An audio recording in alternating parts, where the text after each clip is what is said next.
ವೀಕ್ಷಕರೇ, ಸಾಮಾನ್ಯವಾಗಿ ರಾಜಕೀಯ ವಲಯದಲ್ಲಿ ಈ ಎರಡು ಪದಗಳು ತುಂಬಾ ಚಾಲ್ತಿಯಲ್ಲಿರುತ್ತದೆ. ಒಂದು ರಾಜಕಾರಣ, ಮತ್ತೊಂದು ರಾಜಕೀಯ. ಈ ಎರಡು ಪದಗಳಿಗೆ ತನ್ನದೇ ಆದ ಅರ್ಥ ವ್ಯಾಪ್ತಿಗಳಿವೆ. ಅದನ್ನು ಅನುಭವಿಸಿದವರು ಹಾಗೂ ಅನುಭಾವಿಸಿದವರು ಅದನ್ನು ಚೆನ್ನಾಗಿ ಬರಲು. ಅದೇ ರೀತಿ ರಾಜಕೀಯ ಪಡಸಾಲೆಯಲ್ಲಿ ಇನ್ನೆರಡು ಪದಗಳಿವೆ. ಒಂದು ಜನಸೇವಕ, ಒಂದು ಜನನಾಯಕ.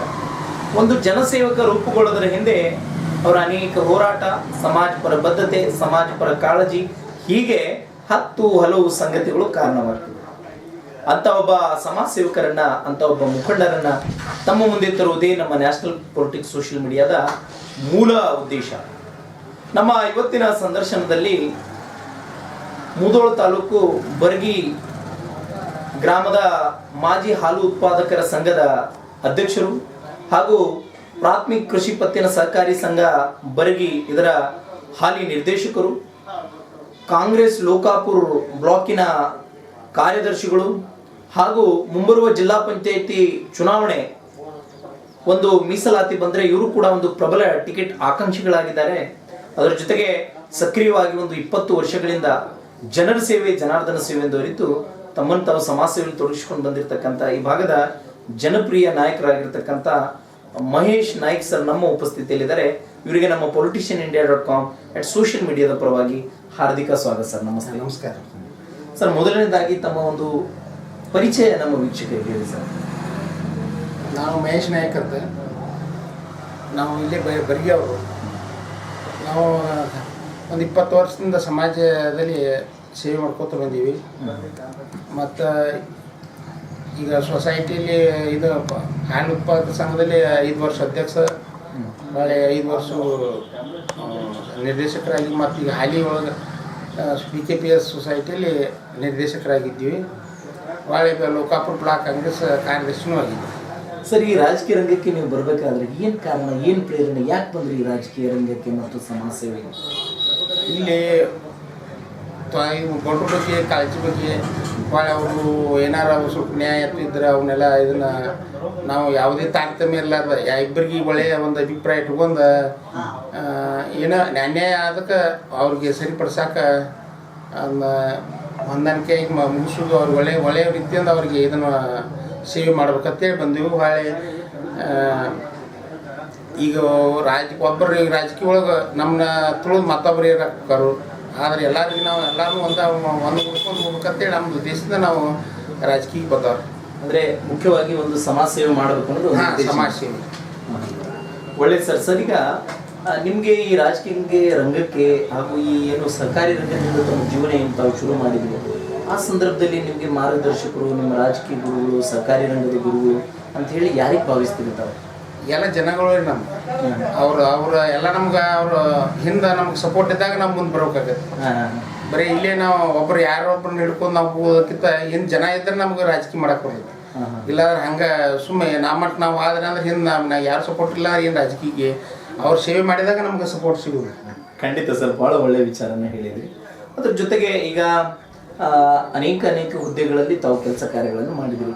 ಈ ಒಂದು ಹಾಲು ಉತ್ಪಾದಕರ ಸಂಘದಲ್ಲಿ ತಾವೇನಿದ್ರಿ, ಆ ಸಂದರ್ಭದಲ್ಲಿ ಯಾವ ರೀತಿ ಒಂದು ಸೇವೆಗಳನ್ನು ಆಯಿತು ತಮ್ಮ ಕಡೆಯಿಂದ?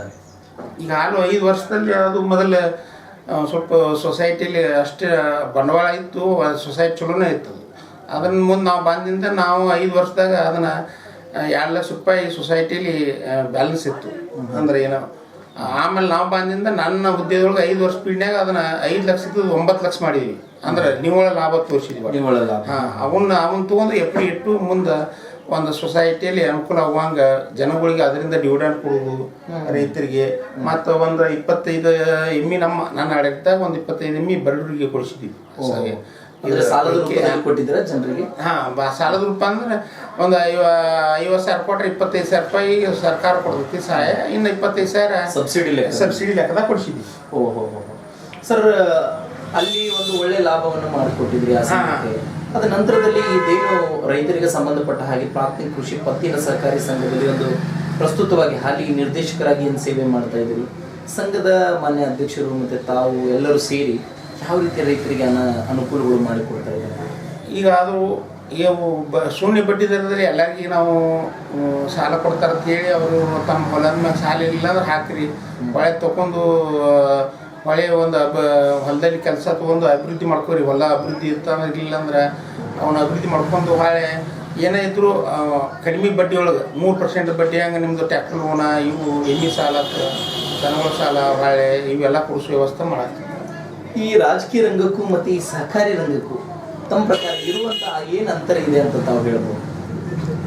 ರಾಜಕೀಯ ರಂಗಕ್ಕೂ ಇದು ಇಲ್ಲಿ ಅಂದ್ರೆ ಇಲ್ಲಿ ಬಡವ್ರಿಗೆ ಸೇವೆ ಮಾಡೋಕೆ ಅನುಕೂಲ ಆಕೈತಿ. ಅಂದ್ರೆ ಯಾವುದೇ ಸಾಲ ಹಾಕಿದ್ವಿ ಅಂದ್ರೆ ಈಗ ಏನಿದು ಬಂಡವಾಳ ಮುಖ್ಯ ಈಗ ರೈತರಿಗೆ ಒಂದು ಯಾಕೆ ಹಾಕಿಲ್ಲ ಅಂದ್ರೆ ಸೊಸೈಟಿಯಲ್ಲಿ ಲೋನ್ ಹಾಕಿದ್ವಿ ಅಂದ್ರೆ ಅವ್ರಿಗೆ ಅನುಕೂಲ ಬದುಕಾಗಿ ಜೀವನ ಮಾಡಾಕ್ತೈತಿ. ಈ ರಾಜಕೀಯ ಒಳಗಂದ್ರೆ ಅಲ್ಲಿ ಈಗ ಏನೋ ತೊಂದರೆ ಆದ್ರೆ ಅಂದ್ರೆ ಅಲ್ಲಿಂದ ಅಲ್ಲಿಂದ ಈ ಒಂದೊಂದು ಸೊಸೈಟಿಗಳು ಒಬ್ಬೊಬ್ರು ರಾಜಕೀಯ ನಡೀತಿರ್ತೈತಿ. ಅಂದ್ರೆ ಅಲ್ಲಿಂದ ಹಿಡಿಸಿದ್ವಿ ಅಂದ್ರೆ ಇಲ್ಲಿ ಕೆಲಸಗಳು ಆಗ್ತಿರ್ತಾವ. ಈ ಒಂದು ಲೋಕಾಪುರ ಬ್ಲಾಕಿನ ಒಂದು ಕಾಂಗ್ರೆಸ್ ಪಕ್ಷದ ಒಂದು ಕಾರ್ಯದರ್ಶಿಗಳಾಗಿ ಅಲ್ಲಿ ಜನರಿಗೋಸ್ಕರ ಅಥವಾ ನಿಮ್ಮ ಪಕ್ಷವನ್ನು ಬಲಪಡಿಸುವ ನಿಟ್ಟಿನಲ್ಲಿ ಯಾವ ರೀತಿ ಅಲ್ಲಿ ಪ್ರಯತ್ನಗಳು ಇದೆ ತಮ್ಮದು? ಅಲ್ಲಿ ಪ್ರಯತ್ನಗಳಂದ್ರೆ ಅಲ್ಲಿ ಈಗ ಒಂದಿಷ್ಟು ಮಾನ್ಯ ಒಂದು ಲೋನ್ ಹಾಕ್ಸೋ ಇದು ಅದು ನಿಗಮದಿಂದ ಹಾಕ್ಸಾಕ ಎಮ್ ಎಲ್ ಎ ಸರ್ ನಮ್ಮ ಮಂತ್ರಿಗಳ ಜೋಡಿ ಮಾತಾಡಿದ್ವಿ. ಒಳ್ಳೆ ಈಗ ನಮ್ಮಲ್ಲಿ ಯಾವರ ಅಭಿವೃದ್ಧಿ ಬಗ್ಗೆ ಗುಡಿಗಳು ಇವು ಅವ್ರ ತೊಂದರೆ ನಮ್ಮಲ್ಲಿ ಗುಡಿ ದೇವಸ್ಥಾನಕ್ಕೆ ಒಳ್ಳೆ ಈಗ ಬಡ್ರಿಗೆ ಯಾವುದೇನ ಸವಲತ್ತುಗಳನ್ನು ಕೊಡ್ಸಾಕ ನಿಗಮದಿಂದ ಹಾಕ್ಸಾಕ ನಾವು ಮಂತ್ರಿಗಳ ಜೋಡಿ ಮಾತಾಡ್ಕೊಂಡು ಅವರು ನಮ್ಗೆ ಅನುಕೂಲ ತಕ್ಕಂಗೆ ಮಾಡ್ಯಾರ. ಸರ್, ಈಗ ಈ ರಾಜಕೀಯದಲ್ಲಿ ಸಾಮಾನ್ಯವಾಗಿ ಆರೋಪ ಪ್ರತ್ಯಾರೋಪ ಸಹಜವಾಗಿ ಇರುವಂಥದ್ದು. ಕೆಲವೊಂದು ಸಂದರ್ಭದಲ್ಲಿ ಜನ ಇತ್ತೀಚಿನ ದಿನಗಳಲ್ಲಿ ರಾಜಕೀಯ ಅಂದರೆ ಒಂದು ಕೀಳು ಮಟ್ಟದ ವ್ಯವಸ್ಥೆ ಅಥವಾ ವ್ಯಾಪಾರದ ವ್ಯವಸ್ಥೆಗೆ ರಾಜಕಾರಣ ಬಂದಿದೆ ಅನ್ನೋ ಮಾತನ್ನು ಜನ ಆಡ್ಕೊಳ್ತಾರೆ. ಆದರೆ ತಾವು ಈಗಿನ ಒಂದು ರಾಜಕೀಯ ಸ್ಥಿತಿಗತಿಯನ್ನು ನೋಡಿದಾಗ ಯಾಕಪ್ಪ ಈ ರಾಜಕೀಯದಲ್ಲಿ ಬಂದ್ವಿ ಅನ್ನೋ ಒಂದು ಯಾವತ್ತಾದ್ರೂ ಅನ್ಸುತ್ತಾ ತಮಗೆ? ಹಂಗೇನು ಅನಿಸಿಲ್ರಿ. ಯಾಕಂದ್ರೆ ನಾವು ಅದನ್ನ ಸೇವೆ ಮಾಡಕ್ಕೆ ಬಂದಾರ, ನಾವು ದುಡ್ಡು ಮಾಡಕ್ಕೆ ಬಂದಿಲ್ರಿ. ದುಡ್ಡು ಮಾಡಕ್ಕೆ ಬಂದ್ರೆ ಅದು ಅನಿಸ್ತೈತಿ ರೀ. ಯಾಕಂದ್ರೆ ದುಡ್ಡು ಮಾಡಕ್ಕಂತ ಅಂದ್ರೆ ಅವ ಅಷ್ಟು ತಿಂದಾನು ಅದು ಜನಗಳ ಮುಂದೆ ಹೇಳಿದ್ರೆ ಅಂದ್ರೆ ನಮ್ಮದು ಪ್ರೆಸ್ಟೀಜ್ ಕಡಿಮೆ ಆಗತ್ತೆ. ನಮ್ಮದು ಆರ್ಥಿಕವಾಗಿ ನಾವು ಬಲಿಷ್ಠ ಇದ್ದೀವಿ. ಹಿಂಗಾಗಿ ನಮ್ಮ ವೈಯಕ್ತಿಕವಾಗಿ ನಾವು ಯಾವುದೇ ರೊಕ್ಕದ ಅಂಶಕ್ಕಾಗಿ ನಾವು ಇಲ್ಲಿ ಇದನ್ನು ಮಾಡಿಲ್ಲ. ನಾವು ಸೇವೆ ಮಾಡಕ್ಕೆ ಬಂದಾರು ಯಾವುದೂ ಹಂಗೆ ನಮಗೇನು ತೊಂದರೆ ಆಗಿಲ್ಲ. ಈಗ ಈಗಿನ ಒಂದು ಯುವಕರು ರಾಜಕಾರಣದಲ್ಲಿ ಬರಬೇಕು ಅಥವಾ ಯುವಕರನ್ನ ತಾವು ಸೆಳೆಯುವ ನಿಟ್ಟಿನಲ್ಲಿ ಏನಾದರೂ ತಾವು ಯುವಕರಿಗೆ ಪ್ರೋತ್ಸಾಹ ಕೊಟ್ಟು ಈ ರೀತಿ ಏನಾದರೂ ಕಾರ್ಯಕ್ರಮಗಳು ತಾವು ಮಾಡ್ತಿದ್ದಾರೆ? ಈಗ ಮಾಡ್ತಿದ್ದೀವಿ ಸೇವೆ. ಅವರು ಈಗ ನಿಮ್ಮ ಯಾವುದೋ ಈಗ ಒಬ್ಬೊಬ್ರಿಗೆ ಸೇವೆ ಮಾಡಕ್ಕಂದ್ರೆ ಕಲ್ತಿರ್ತಾರೆ ಹುಡುಗರು. ಅವ್ರಿಗೆ ಶುಗರ್ ಫ್ಯಾಕ್ಟ್ರಿ ಇದ್ರಾಗ ಹಚ್ಚಾಕ ನೌಕರಿ ಇದಕ್ಕೆ ಅವ್ರಿಗೆಲ್ಲ ಹಿಂಗೆ ನೀವು ಊರಿ ಅಲ್ಲೆಲ್ಲ ಹೇಳ್ತೀವಿ ಮಾಡಿಸ್ಬೇಕು. ನಮ್ಮ ಮಂತ್ರಿಯವರು ಅವ್ರ ಕಡೆ ಬಾದ್ವಿ ಅಂದ್ರೆ ಅವರೆಲ್ಲ ಅನುಕೂಲ ಮಾಡ್ತಿರ್ತಾರೆ. ಯುವಕರಿಗೆ ರಾಜಕೀಯ ಒಳಗೆ ಬರೋದಂದ್ರೆ ನಾವು ಅದು ರಾಜಕೀಯ ಆ ಟೈಮ್ದಾಗ ರಾಜಕೀಯ ಮಾಡೋದು ಅಂದ್ರೆ ಫುಲ್ ಟೈಮ್ ರಾಜಕೀಯ ಮಾಡೋಕೆ ಎಲ್ಲ ಆರ್ಥಿಕವಾಗಿ ಅವರೆಲ್ಲ ಬಲಿಷ್ಠಿದ್ರೆ ಸ್ವಲ್ಪ ಮಾಡ್ಬೋದು. ಓಕೆ ಸರ್, ಈಗ ಮುಂದಿನ ದಿನಗಳಲ್ಲಿ ತಾವು ಕೂಡ ಒಂದು ತಾಲೂಕಾ ಪಂಚಾಯತಿಗೆ ಆಕಾಂಕ್ಷಿಯಾಗಿದ್ದೀರಿ. ಏನು ಉದ್ದೇಶ ಇದೆ? ಯಾಕಂತಂದರೆ ಯಾಕೆ ತಾಲೂಕು ಪಂಚಾಯತಿಯನ್ನು ಸ್ಪರ್ಧೆಯನ್ನು ಮಾಡ್ಬೇಕಂತ ತಮ್ಗೆ ಅನಿಸ್ತದೆ? ಅಂದ್ರೆ ಈಗ ನಾವು ಈಗೆಲ್ಲ ಇಲ್ಲಿ ಎಲ್ಲ ಸೇವೆ ಮಾಡ್ಕೊತಿದ್ವಿಲ್ಲ. ಇನ್ನು ಮುಂದಿನ ನಮ್ಮ ಊರಾಗ ನಾವು ನಮ್ಮ ಹಳ್ಳಿಯಲ್ಲಿ ನಾವು ಮಾಡಿದ್ದೀವಿ. ಮತ್ತು ಬೇರೆ ಹಳ್ಳಿಗಳಿಗೆ ನಮ್ಮ ಮಟ್ಟ ಸೇವೆ ಮಾಡಬೇಕು ಅಂತೇಳಿ ನಮ್ಮದೊಂದು ಆಕಾಂಕ್ಷೆ ಇತ್ತು. ಈಗ ನಮ್ಮಲ್ಲಿ ನಾವೆಲ್ಲ ಈಗ ಸೊಸೈಟಿಯನ್ನು ಹಾಲು ಉತ್ಪಾದಕರ ಅವೆಲ್ಲ ಮಾಡಿ ಎಲ್ಲ ಇದು ನಾವು ಅಧ್ಯಕ್ಷರಾಗಿ ಎಲ್ಲ ಸೇವೆ ಮಾಡೀವಿ. ಇನ್ನು ಮತ್ತಷ್ಟು ಒಂದು ಆ ಕಳಿಗೆ ಮಾಡಬೇಕು ಅನ್ನೋದು ಒಂದು ಉದ್ದೇಶದಿಂದ ನಾವು. ಯಾವ ಒಂದು ಕ್ಷೇತ್ರದಿಂದ ತಾವು ಆಕಾಂಕ್ಷಿಯಾಗಿದ್ದೀರಿ ಸರ್? ಯಾವ ತಾಲೂಕ್ ಪಂಚಾಯತಿ ಕ್ಷೇತ್ರದಿಂದ? ಇಲ್ಲಿ ಬರ್ಗಿ ತಾಲೂಕ್ ಪಂಚಾಯತಿ ಕ್ಷೇತ್ರದಿಂದ ಆಕಾಂಕ್ಷೆ. ಬರ್ಗಿ ಕ್ಷೇತ್ರನೇ ಇದೆ.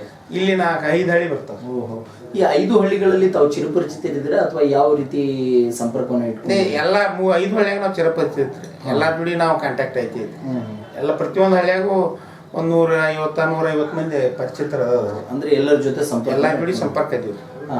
ಸರ್, ಈಗ ಒಂದು ಮುಂದಿನ ದಿನಗಳಲ್ಲಿ ಒಂದು ಮೀಸಲಾತಿ ಬಂದ್ರೆ ಏನು ಜನಗಳಿಗೆ ಏನು ಆಹ್ವಾನವನ್ನು ಮಾಡ್ತೀರಿ? ಕಾಂಗ್ರೆಸ್ ಪಕ್ಷಕ್ಕೆ ಜನ ಯಾಕೆ ಓಟ್ ಕೊಡಬೇಕು ಸ್ಥಳೀಯ ಚುನಾವಣೆಗಳಲ್ಲಿ? ಯಾಕಂತಂದ್ರೆ ತಮ್ಮ ಸರ್ಕಾರದ ಮೇಲೆ ಒಂದು ಆರೋಪವು ಕೂಡ ಇತ್ತೀಚಿನ ದಿನಗಳಲ್ಲಿ ನಡೀತಾ ಇರೋದು. ಯಾಕಂತಂದ್ರೆ ಸಾಕಷ್ಟು ಗ್ಯಾರಂಟಿಗಳನ್ನು ಕೊಟ್ಟು ಕ್ಷೇತ್ರದ ಅಭಿವೃದ್ಧಿಗೆ ಹಣ ಇಲ್ಲ ಅನ್ನೋ ಒಂದು ಕೊರಗು ಇದೆ ಸಮಾಜದವರು ಹೇಳುವಂಥದ್ದು ಅಥವಾ ವಿರೋಧ ಪಕ್ಷದವರು ಹೇಳುವಂಥದ್ದು.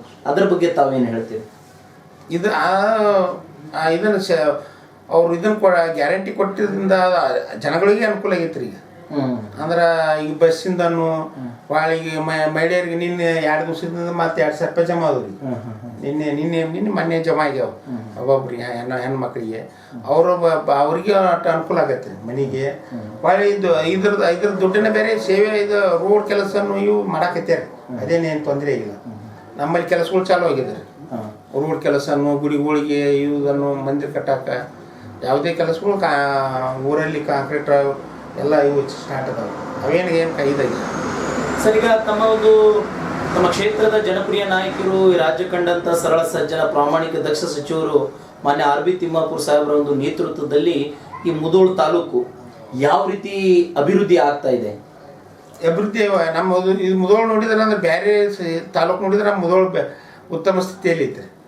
ರೋಡನ್ನು ಎಲ್ಲಾನು ಈಗ ಯಾವುದು ತೊಂದರೆ ಇಲ್ಲ ಮುಧೋಳದಲ್ಲಿ. ಕುಡಿಯುವ ನೀರನ್ನು ವಿಶೇಷವಾಗಿ ತಮ್ಮ ಸಾಹೇಬರ ನೇತೃತ್ವದಲ್ಲಿ ಯಾವ ರೀತಿ ಕೆಲಸ ಕಾರ್ಯಗಳು ನಡೀತಾರೆ? ಈಗ ಮುಧೋಳ ಸಿಟಿಗಿನ 200-250 ಕೋಟಿ ರೂಪಾಯಿ ಇದು ಮಾಡಿದ್ದಾರೆ, ಮಂಜೂರು ಮಾಡಿದ್ದಾರೆ.